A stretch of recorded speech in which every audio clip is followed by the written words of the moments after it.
First off, before this video starts, I just want to give a major shout out to BillCypher88. First off, for making my channel logo that you have seen as my little art icon, and for making some spiffy new emotes for this video, and you are going to be seeing a lot more of them. Yes, I will still be doing artwork and animations because that's something that I'm really interested in. But enough about me. Here is Full Lost Piece of Media 5 after a whole year. So yeah. Okay, yes. I know it's been a month since my last Full Lost Piece of Media video, but yeah, I've been in high school, you know. I've been working on other projects, making scripts, etc, etc. But Phoenix, you didn't make a Lost Media video last month. You made it last year. Bullshit. I can guarantee that I didn't make it last year. Hold on. Let me go into YouTube. Go into my channel, Full Lost Piece of Media. Yep. Yeah. What? Wow.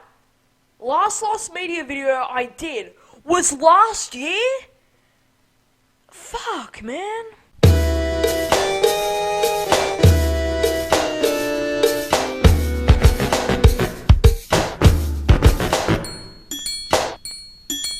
Rabbit Child, 1985.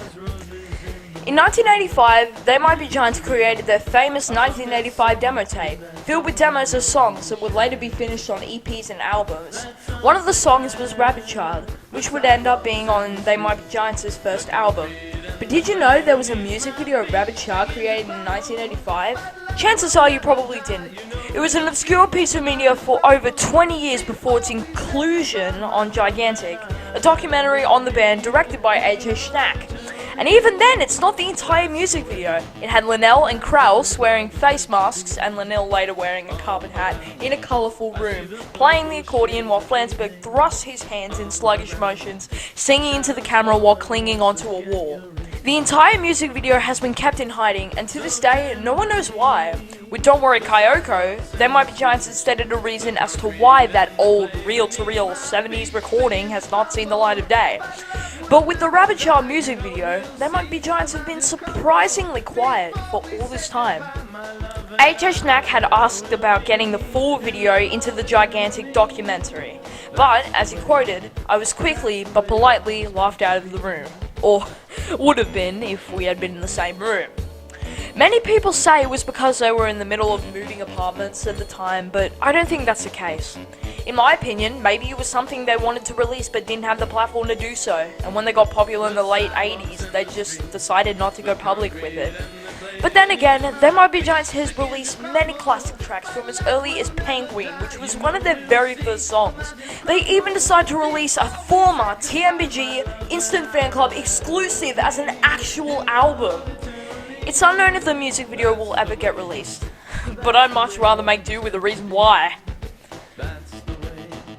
Kermit's Lectures, 1969 to 1970.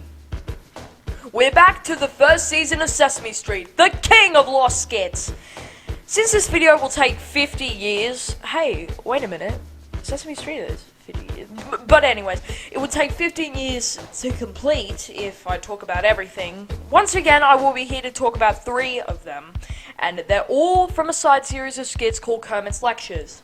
The first skit is Wars, in which Kermit obviously talks about wars, presumably about how they hold a structure together and their hard structure. I'm actually just realizing that, like, it's fucking hell. It's like when you do a rap, right? It's like when you do a rap and then, like, you rhyme you with you again. Oh my god. So cute. Then all of a sudden, 4 marble walls begin closing in on Kermit until he is crushed by them. The second skit is Some, More, and Most, where Kermit has 3 jars of jelly beans to help teach kids about Some, More, and Most. However, Kermit is interrupted by Cookie Monster, who keeps eating the jelly beans. In the second part of the skit, Kermit talks about Some, More, and Most with marbles in the jar. Cookie mistakes them for jelly beans and breaks his teeth. Take a fucking L. Take a fucking L, Cookie Monster. The final skit is Soft and Loud, in which Kermit uses a radio to demonstrate soft to the audience. Grover then appears and turns the radio up, demonstrating loud. The two play with the dial and demonstrate soft and loud until a random monster just comes out of nowhere and eats the goddamn radio. What the fuck? All of these skits have been found, but the original audio has been lost. Soft and Loud, Walls, and Some Almost have all been found in the Arabic language. Soft and Loud has been found in German, and Walls has also been found in Hebrew. To this day, the original audio of these skits has been lost and it hasn't been archived by anyone. Ollie the Australian Muppet Skits, 2004 to 2012. In 2004, Sesame Street collaborated with Nickelodeon to create a new Muppet called Ollie, an Australian 4-year-old with the main intention of airing on the Australian version of Nick Jr. His skits began airing in 2004 and didn't stop airing until circa 2012, where Ollie was mysteriously snatched off the air. He aired alongside Open Sesame, which was a collection of old Sesame Street skits, presumably from the 70s to the 80s. In fact, no Open Sesame recordings to this day have ever resurfaced, and not many people in the Lost Media group know about it. Maybe a subject I'll talk about another day? Maybe in a future episode of Flawless Piece of Media? Maybe another year? I don't know. Ollie had 35 skits, either named Play Along with Ollie or Sing Along with Ollie. A selection of skits have been found, but most have been lost. Ollie was set in the Sesame Street universe, seeing as Elmo, Grover, Ernie, and Bert made special appearances in skits. Ollie also extensively appeared in Foxtel promotional spots.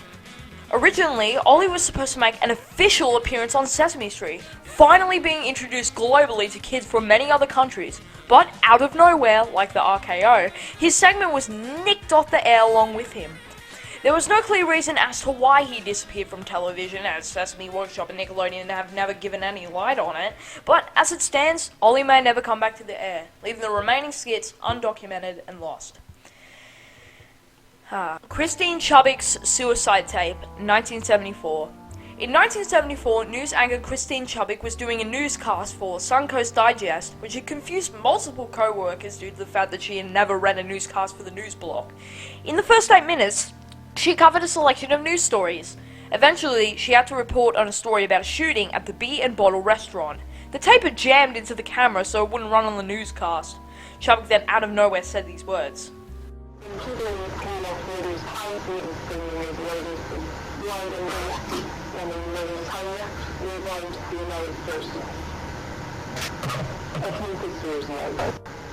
After this brief monologue, Chubbuck drew a pistol and shot herself in the head right behind the ear. The technical director faded the broadcast to black speedily, and a few moments later a public service announcement ran, followed by a movie. She was rushed to the hospital and pronounced dead a few hours later. The tape was kept by Robin Nelson until his death. It was then handed down to Molly Nelson, and Greg Chubbuck put out an injunction to make sure that the footage would never be released. Which is interesting, see as footage was quote-unquote released in an episode of Freaky 5 in 2017. At the end of the episode, Nation Squid shows footage of the suicide which was distorted and blurry. This caused multiple people to speculate on whether this footage was real or fake. Another horror channel called Rainbot had reached out to Nation Squid about the sudden inclusion of this suicide tape after decades of it being locked away, and he commented, "I'm sorry, but the information that I have on the source of this video had to remain strictly confidential, at least for some time. Consider this, if I had faked it, I wouldn't tell anybody, and if I had found it, I couldn't tell anyone." Many people had continued to speculate if the footage was real until Steve Newman reached out to Gordon Galbraith about the supposed footage. Gordon had to say this: "The only camera present was the studio camera, and the second it happened, the camera was on a full shot of her. This was a one-camera show, and for those few who actually saw it on air, it was much closer up, but to anyone else, this would appear authentic." With the footage debunked, it seems that the real raw footage of her death will continue to be hidden by her family and friends. But it begs another question. Who created it? Okay guys, please, I'm happy that you guys haven't just been getting on my back about like, hey, for Lost Piece of Media, 5 should be released. I'm happy with that. Can you please not do that for Flawless Piece of Media 6? I want to keep other content on this channel. I still love working on the Flawless Piece of Media videos, but yeah, I've been like working on Engine Adventures, you know, the Sonic 99 Ray video, and I've got like the work. I was probably going to really edit this earlier, but yeah, I had to do homework. I had to do a video assignment. So yeah, that's the reason why I couldn't do it. Please don't continue to bug me about the next footage. And I'm getting really scared because I think that someone's about to break in.